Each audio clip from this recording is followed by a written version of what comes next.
A big win for Hillary Clinton. The race has been called. South Carolina's Democratic primary going overwhelmingly for the former Secretary of State over Bernie Sanders. And now as we get ready for a big day, Super Tuesday for both parties, let's talk about the Democrats and bring in two of the most experienced political experts in the country to tell us what happened today in South Carolina. Karl Rove, former campaign staffer and senior aide to President George W. Bush. He joins us from Austin, Texas. And Trippi is a Democratic strategist who worked on several presidential campaigns. He's here in Washington. Joe, let me start with you. Anything strike you about this win for Hillary Clinton tonight? Just absolutely stunning how well she did with the African Americans in South Carolina. This is a place where they went overwhelmingly for Barack Obama in 2008, and where they went with him 80-20 over her. Tonight, according to the exits, it's 84 for her and only 15% for Sanders. That spells real trouble on Super Tuesday for Bernie Sanders, as Georgia, Alabama, a bunch of southern states are coming up in a couple of days, and if that number holds for her, and he really worked on it, but if that number holds for her, it's going to be a very bad Tuesday night for Bernie Sanders. Yeah, we're just getting word from Bernie Sanders in a statement, actually, that just put out from the campaign. We're told he's not going to give a speech tonight. He is on the road, in flight, actually, saying this: "I congratulate Secretary Clinton on her victory in South Carolina. I'm very proud of the campaign we ran. I'm grateful for the grassroots supporters who took on the political establishment and stood up for working families. I appreciate the many friendships that Jane and I have forged with people across South Carolina, where I was all but unknown when this campaign began 10 months ago." He goes on to thank specific people, and he goes on to say that he is going to continue fighting our grassroots political revolution. He continues, is growing state by state, and we won't stop now. When we come together, don't let people like Donald Trump try to divide us. We can create an economy that works for all of us and not just the top 1%. Okay, Karl, if you are running the Sanders campaign, what are your thoughts tonight? Well, first of all, with all due respect to you, I wouldn't have had you give the speech. I would have had Bernie Sanders drop down someplace so he could speak tonight. This is a big mistake on his part, in my opinion. She's going to be out there giving a victory speech. He ought to be out there striking the chords that will resonate with voters on Tuesday, and he's making a mistake by simply putting out a written statement and relying on conscientious journalists like you to read it.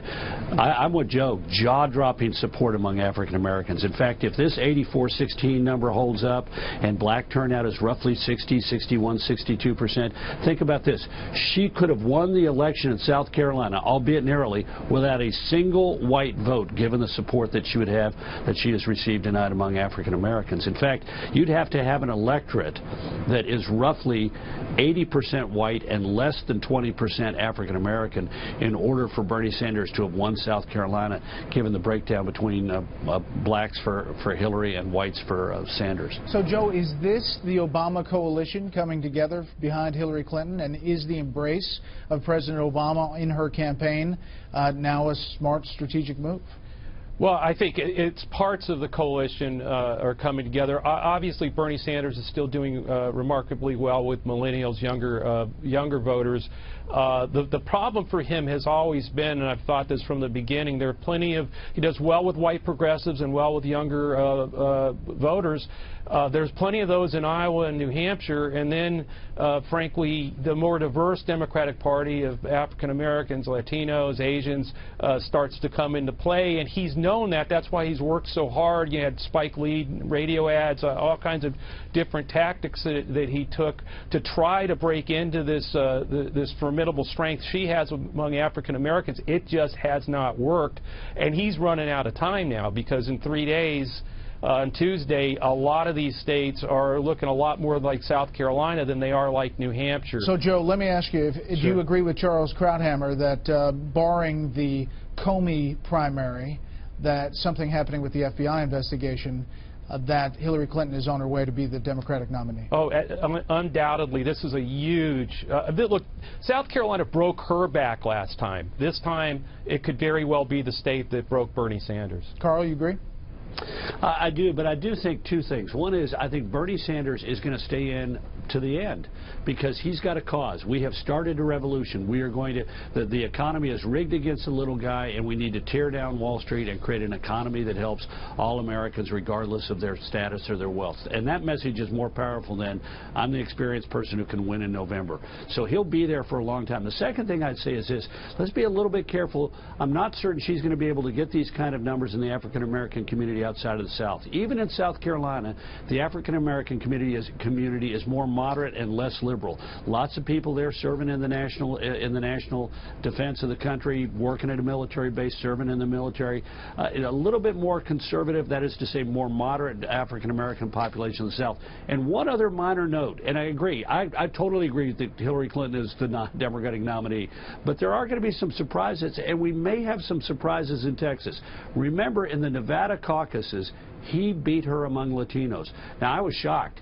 And whether that translates here in Texas, I don't know. But if he does well among Latinos, then we may see a smaller margin for her in Texas, at least, next week, because Latinos make up a significant share of the Democratic primary here. Last thing, Joe, as you look at the map of Super Tuesday, I think we have the map and all of the states that will be up for grabs. Is there a state that lines up for Bernie Sanders, rather? Well, the state I would be watching for on Super Tuesday is Colorado. It's a state that went for Obama 67 to 32 over Hillary Clinton. She lost it by 35 percentage points. Sanders says it's one of the 4 states that they hope to win on Tuesday. It won't be enough for him. I'm looking at the margin. It won't be enough for him to win this thing 53-47, though. He's got to start not just winning, but start to rack up some Obama-like wins against her, particularly in states that Obama carried by 30 points. So Colorado's the one I think, look, if you lose South Carolina the way he did tonight, and he loses Colorado or just wins it slightly, that does tell you that, look, he'll go. I agree with Karl. He's going to the convention. He has the money. He has the grassroots donor support to do that. But in terms of being a real threat to the nomination, if he can't put something together in Colorado, that's the state I'll be watching on Tuesday night. Okay, Joe, Karl, thank you. We'll head back for some Republican talk a bit later.